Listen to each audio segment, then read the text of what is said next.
છોટાઉદેપુર જિલ્લામાં એલસીબીને મોટી સફળતા। રંગપુર પોલીસ સ્ટેશન વિસ્તારમાંથી 11,66,000નો વિદેશી દારૂ ઝડપાયો। એક આરોપીની ધરપકડ, જ્યારે 7 આરોપીઓ હજુ પણ ફરાર। પ્રોહિબિશનના કાયદાના કડક અમલ વચ્ચે છોટાઉદેપુર એલસીબીએ રંગપુર પોલીસ સ્ટેશન વિસ્તારના અત્રોલી ગામ નજીક બાતમીના આધારે દરોડો પાડ્યો હતો। તપાસ દરમિયાન નંબર વગરની મારુતિ અર્ટિકા કારમાંથી ભારતીય બનાવટનો વિદેશી દારૂનો મોટો જથ્થો મળી આવ્યો હતો।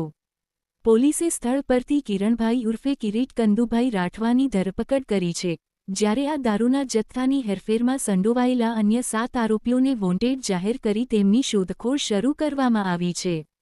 પોલીસે કાર્યવાહી દરમિયાન 4,61,000નો ભારતીય બનાવટનો વિદેશી દારૂ, 7 લાખની મારુતિ અર્ટિકા કાર અને એક મોબાઈલ ફોન સહિત કુલ 11,66,288નો મુદ્દામાલ કબજે કર્યો છે।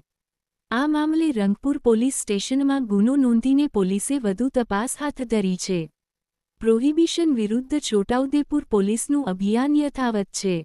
ફરાર આરોપીઓ સુધી પહોંચવા પોલીસની કાર્યવાહી તેજ કરવામાં આવી છે।